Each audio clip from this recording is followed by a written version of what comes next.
Hey guys, it's Trapper, Trip with Dad, where every trip becomes a story you'll tell for years. And I want to talk to you about when you're on that first trip. Plan for downtimes and breaks. 'Cause let me tell you something about kids. Kids, their attention spans, as I talked about in the last video, sometimes they're not very big.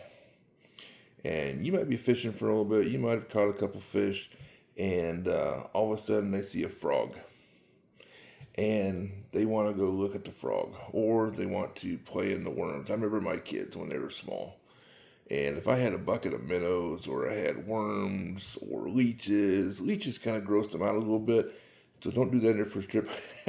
But minnows, they like to sit there and pull the minnows out of the thing, hold on to it, pet the minnow, put the minnow back in there, and then they sometimes will dig in the worms and they'll count the worms and they'll see how long they are.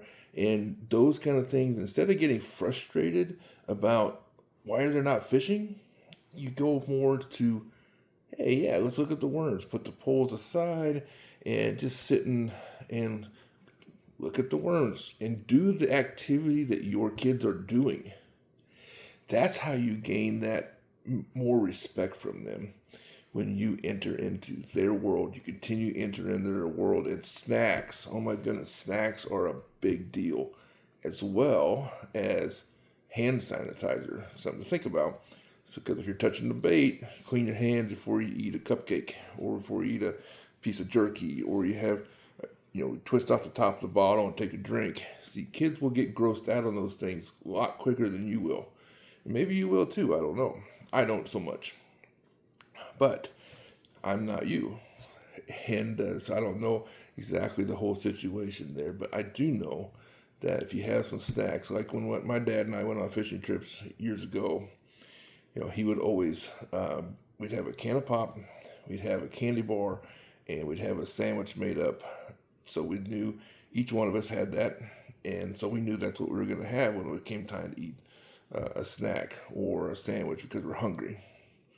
And another thing to do when you talk about planning for downtime or breaks is get an idea of how you're going to go to the bathroom. Now for guys, it's obviously a little bit easier, but you still need to have a place to go. If you're in a city, got to go to the gas station. If you're in the country, you can go behind a tree. But with little girls, I don't know. It's a little bit different. I don't have girls, so I can't speak to that directly. But know those things. Know those things ahead of time. Kind of, you can plan that out ahead of time to be ready for something that happens weird like that. Or sometimes skipping rocks. By the way, if you get in a spot where you're at a pond and you're at a lake and you have rocks nearby, and all of a sudden you notice boredom's happening, go over and pick up a rock, throw it in the water, and turn around and watch.